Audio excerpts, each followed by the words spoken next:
আজকে দুপুরবেলায় আমি ভাত খাইনি, আজকে খেয়েছিলাম হচ্ছে আমি মুড়ি মাখা। ওই একটু আলু সেদ্ধ, কাঁচা ছোলা, অল্প একটু চানাচুর, টমেটো, পেঁয়াজ কুচি সব কিছু দিয়ে আমি মুড়ি খেয়েছিলাম আজকে মাখিয়ে। আমার শরীর খারাপ হলে না আমার ভাত খেতে একদম ভালো লাগে না, আমার শরীরটা দুদিন ধরে ভীষণ খারাপ। যেহেতু দিদিরা এখন বাড়িতে আছে তাই দিদি আজকে বাড়িতে আইসক্রিম এনেছিল, আর আমি ভ্যানিলা ফ্লেভারের আইসক্রিম খেতে ভীষণ ভালোবাসি। সেটাই দুপুরবেলা একটু বসে বসে খেলাম।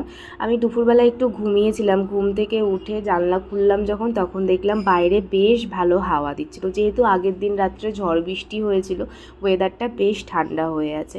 আর আমি দেখেছি আমার শরীর খারাপ হলেই না সবসময় আমার মুখ চোখ ফুলে যায়। এখন তোমরা ভাববে হয়তো দুপুরবেলা আমি অনেকটা ঘুমিয়েছি তাই মুখ চোখ ফুলে গেছে, না এরকম ব্যাপার নয়। আমার যখনই শরীর খারাপ হওয়ার থাকে আমার মুখ চোখ ফুলে যায়।